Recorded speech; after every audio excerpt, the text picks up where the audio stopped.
Rògbòdìyàn tó ṣẹlẹ̀ ní ìpínlẹ̀ Kwara bí àwọn Fúlàní àwọn báńdíìtì ṣe ń pa àwọn ọmọ ilẹ̀ Yorùbá wọ́n ní gómìnà ìpínlẹ̀ Kwara mọ̀ sí gẹ́gẹ́ bí ọ̀rọ̀ tí wọ́n sọ nínú fọ́nrán yìí ẹ jẹ́ á gbọ́ síwájú sí i. Gbogbo tó ń ṣẹlẹ̀ ní Kwara lẹ́yìn gómìnà Kwara mọ̀ báyìí.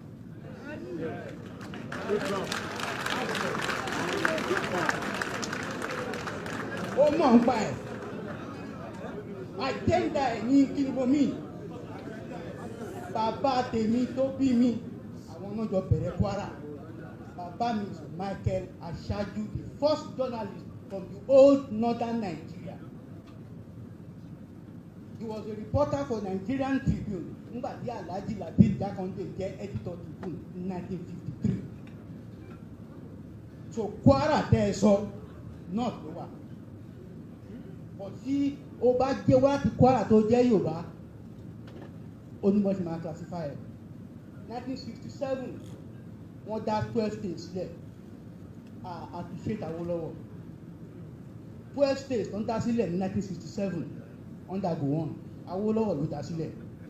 Nígbà tó máa pe Kwara wọ́n pè ní West Central State.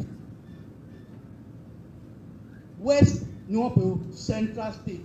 Lọ́kọ́jà ló yẹ kó jẹ́ capital wọ́n mú bẹ̀ sí lọ́rin. Ọ̀rọ̀ yẹn di ìjà ní Supreme Council of Yakubu Gowon. Àwọn Fúlàní Northerners wọ́n ní wọn nígbà pé wọn ò lè gbà kó jẹ́ West Central State. Àwọn Yorùbá ní Supreme Council wọn láwọn yóò nígbà kó jẹ́ North nípe ní North. So they came to a compromise. A máa pè ní Kwara. Kwara yẹn ni orúkọ tí àwọn Nupe ń pe River Niger. Wọ́n fi ń pè ní Kwara lẹ́nu. Bangoye ni gómìnà Kwara. Ẹ̀yin tẹ́ wá láti Ọ̀fà. Before 1967 creation of Kwara kò sí ọba Yorùbá tí wọ́n bí yàrá ìyá ẹ̀dá tó lè wọ bàtà níwájú Sùlùgàmbàrí.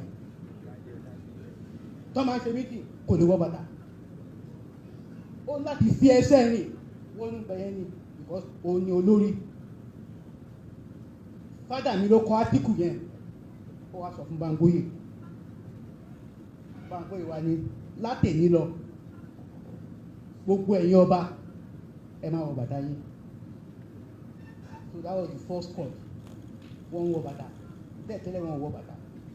Yorùbá dẹ̀ ni wọ́n o ọba Yorùbá ni wọ́n. Ṣe rí ní Kogi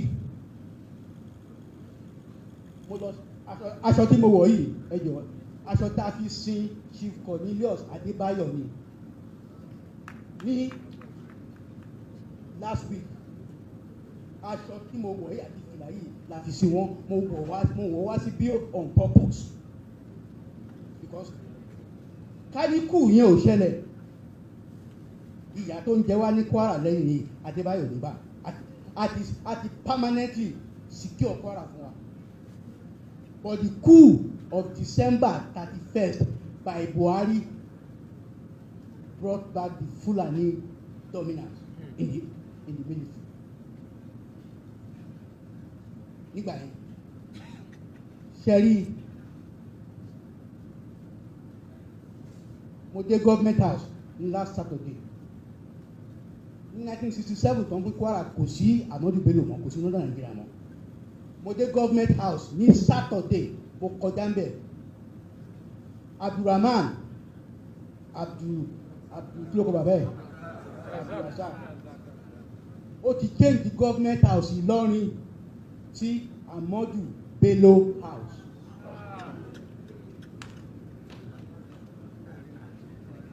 Kí ni ìtumọ̀ yẹn?